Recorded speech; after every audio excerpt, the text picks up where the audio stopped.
It started with a burst of light. God created these souls and sent them on their way.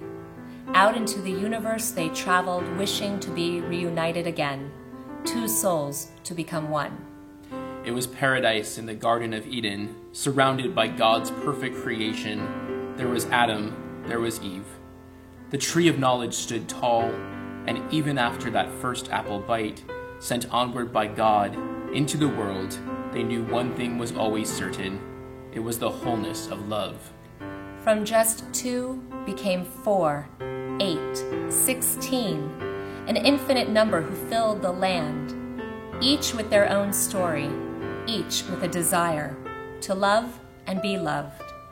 Families established, the next generation being born and sent out. Find your love, the one whom you can share all of life, love, and dreams. Then came Abraham and Sarah, a covenant that their seed should become greater than the number of sands in the sea, stars in the sky. It is their tent in which we stand when we profess our love. Isaac represents the will to hang on to a dream, Sarah's dream, to create the next generation, to carry forth hopes and ideas, the dor vador, from generation to generation.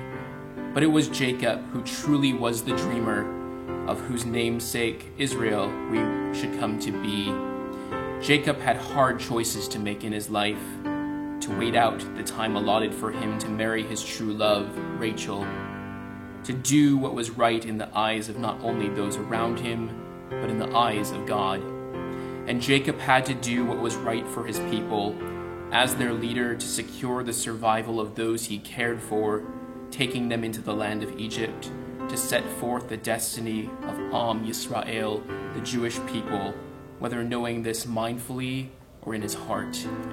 In Mitzrayim we became slaves of body, soul, and heart. Yet deep within we felt a longing to love and be loved.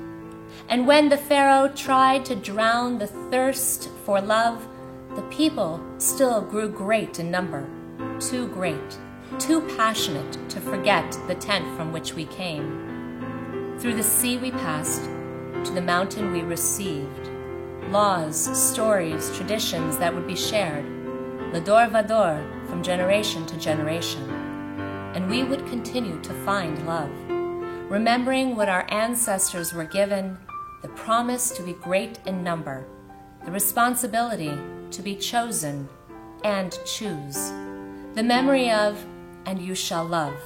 In love, we were asked by God to Shema, listen. In love, we called out to Adonai Eloheinu, and continuing in love, we sang songs of prayer, speaking of Ahavat Olam, the immense love between God and the people Israel, and Ahava Rabbah, a great love, which we keep in our hearts every day. We have found the personal in the collective, and we share with the collective our personal approach to God, Torah, and Israel. And with that love, our hearts swelled in compassion, connecting our lives to one another. Adonai Natan v'Adonai Lakach. God gave, and God took away. The love of her life, who she thought was the one she was to devote each passing day. But then she turned, and another was there. Ruth thought she was alone, only to be sent into the world after she lost him. And as another tried to encourage her to go on, she still held her tight, allowing Ruth to live with her, be with her, and be sustained by her. Ruth could not leave. As they shared the pain of loss, comfort was found within her embrace, her dear Naomi, and she spoke, "For wherever you go, I will go, and wherever you stay, I will stay. Your people will be my people, and your God will be my God." And from their love and then one extended, a ruler in Israel would come forth. King David's psalms were written better than anyone before him, unparalleled by anyone to follow. Kol haneshama tehallel, hallelujah. From his heart, King David poured only love from his soul, wishing that every soul should join him and sing praises to God.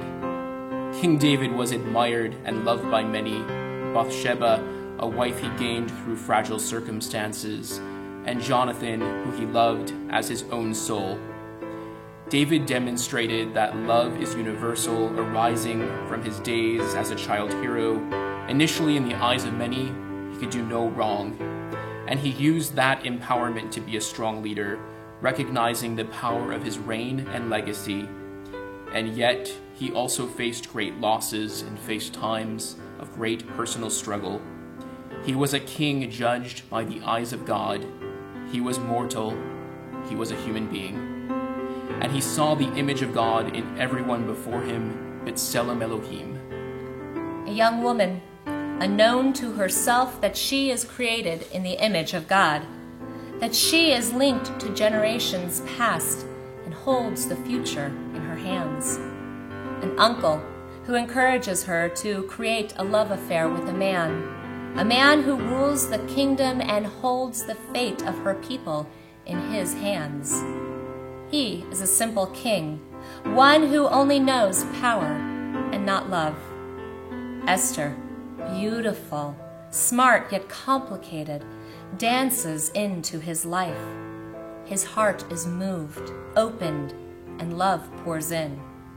He offers her his kingdom, yet she only longs that her people should live.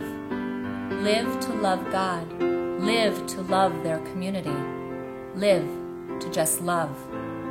The happily ever after is not fully known, but we can dream that their love was eternal. Centuries passed and history is shared. The Dor Vador, one generation to the next. Our lives become more intertwined, and we as a people grow. On our lips remain the words, Ve'ahavta et Adonai Elohecha, and we shall love Adonai our God with all our hearts and souls.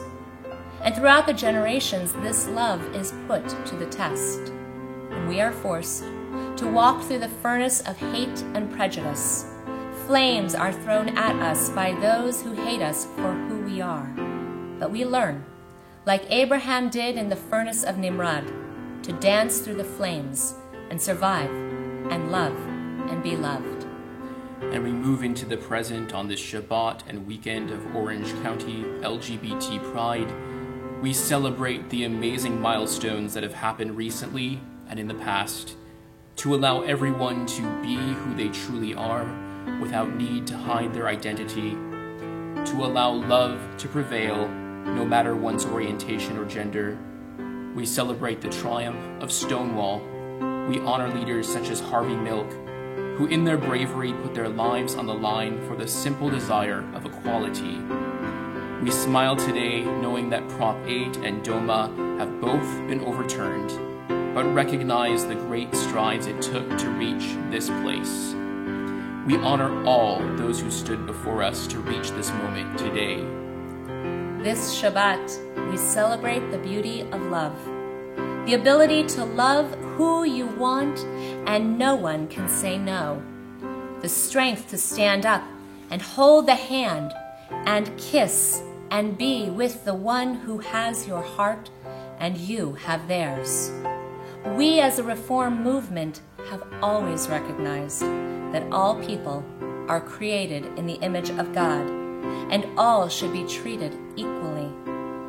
It was the Reform movement who first stood openly under the chuppah with all.